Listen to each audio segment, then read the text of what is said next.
Vous êtes prêts? C'est parti. Sur le papier, la France et l'Europe ne sont pas en guerre contre la Russie après l'invasion de l'Ukraine. Du moins, pas encore. Mais dans les faits, une guerre économique est déjà en cours et se livre via des sanctions et des représailles interposées. Je ne sais pas s'il faut vraiment s'en réjouir parce qu'en général, quand il y a des sanctions économiques, ce sont toujours les populations qui payent. C'est très rarement les oligarques. Derrière les guerres, il y a des intérêts économiques. C'est-à-dire qu'en fait, l'oligarchie russe, qui est la responsable aujourd'hui de la présidence de Poutine et qui pousse à des intérêts extrêmement nombreux partout au-delà de ses frontières.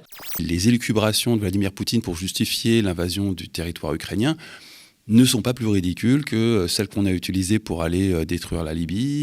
Ceux qui aujourd'hui mettent des drapeaux pour l'Ukraine ne l'ont pas fait pour la Libye, mais l'agression française et américaine en Libye a été un des déclencheurs aussi de l'entrée en confrontation directe de la Russie. L'Occident s'est embourbé dans un certain nombre de conflits en ne respectant pas le droit international ou en contournant les institutions internationales.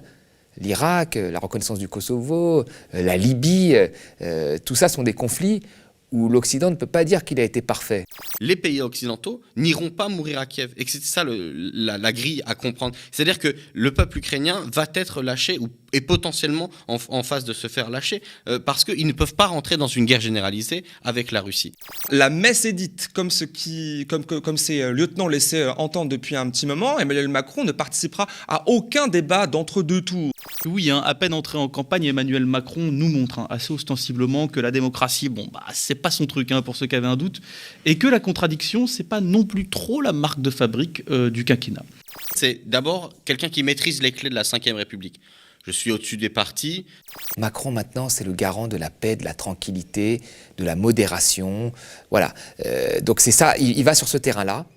Et il se sert des événements, alors c'est pas lui qui les décide, mais ce sont des opportunités. Du coup, s'il est trop occupé, il ne fera pas campagne. Et il n'y aura pas de vraie campagne, voilà.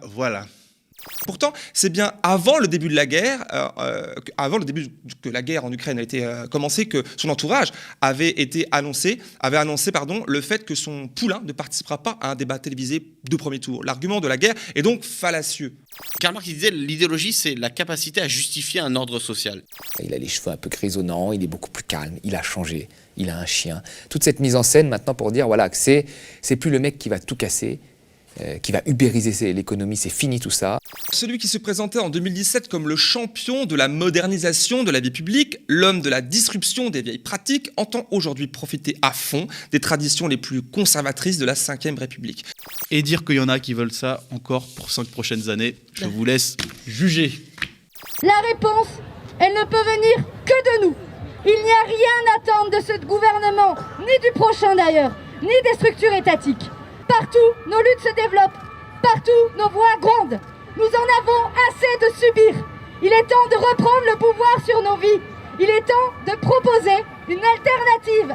L'idée, c'est de créer un mouvement féministe de masse qui soit aussi radical, anticapitaliste, antiraciste, inclusif et démocratique. Il n'y a que par la mobilisation collective, la mobilisation de masse qu'on peut arracher des victoires. Il n'y a jamais rien qui nous tombe tout cru dans le bec. Il n'y a jamais aucun acquis social qui est tombé du ciel comme par enchantement. Alors qui va gagner l'Élysée? Macron ou Macron?